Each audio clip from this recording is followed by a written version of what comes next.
Reebok are pretty consistent when it comes to their ultimate classic catalog, bringing a lot of classic models from the late and mid 80s to beginning of the 90s. Very simple but very attractive models. Today we're gonna look at another one. Hey guys, welcome back to the Kicks Business channel. Today we're looking at the Reebok BB4002 or Basketball 4002, which is a model that came out back in the late 80s when Reebok was making actually a very big push over the NBA, and they were signing a lot of players to use their models. We have seen a ton of Hall of Famers rocking Reebok back in the day, and those were simpler days. And what I'm saying simpler days because most shoes at the time did not feature any system, any technology. There was no massive push on Hexalite, ERS, or Air, or Trinomic, or any of the other techs that we were familiar later in the 90s. So the BB or the Basketball 4002 Low is this model, and Reebok have making a big push over the last end of last year, beginning of this one, to bringing a lot of classic colorways, a lot of collaborations with this model. One of the main reasons to bring models like that is because the molds are a lot cheaper than models with technology. We have simple rubber outsole, we have simple rubber midsole, so nothing really fancy over here. No polyurethane, no polylite, no hexalite, none of that stuff. All you need to care about is some stitching, some gluing, and the upper. And over the last couple months, I've seen tons of attractive colorways, and this is probably one of the nicest I've seen and one of the nicest I've held in my hand, because they look nice not only on pictures, but they look incredibly nice when you put them on feet. And if you pair them with some nice pants or some jeans, they're gonna look extremely classy. You can bring these to dinner, no problem whatsoever. I'm wearing Club C's and classic leather shoes like that all the time when I have to go out somewhere at night, that it's not just casual wear, and these tie perfectly with the rest of the outfit. Not in the details, you guys are gonna see some things that I'm really gonna point out here.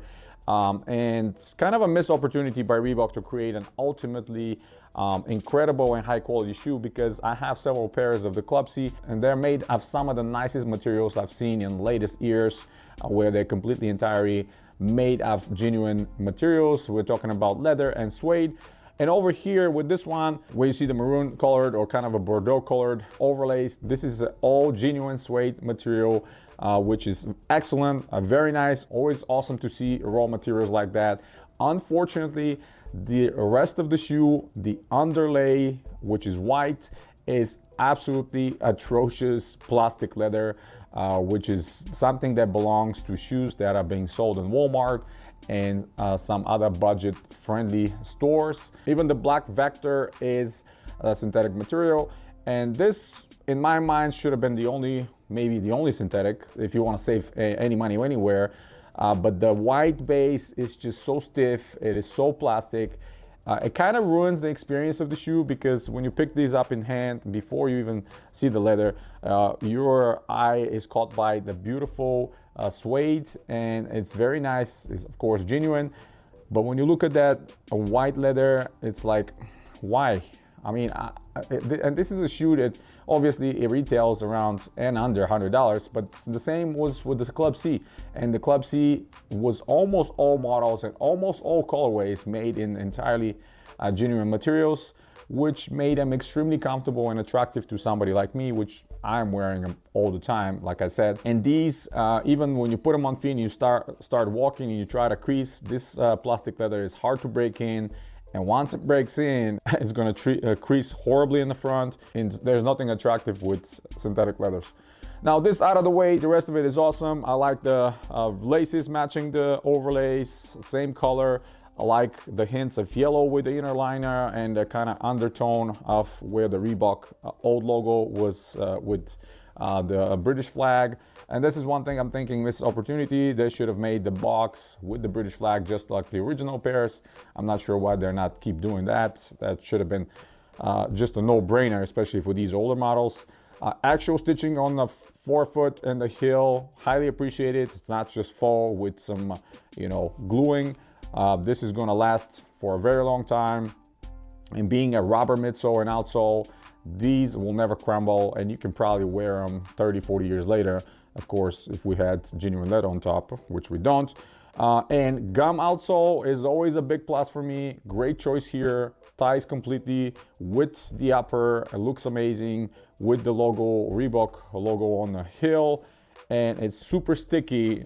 I'm telling you, if you really want to play basketball in these, these are not gonna slip and slide. Unfortunately, there's no cushioning, so your knees might be crying over there. The insole, unfortunately, is glued in. Nothing really to write home about.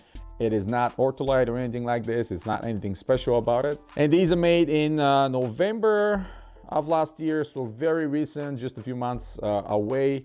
And I have to say, the colorway, it really speaks for itself. It's really incredible.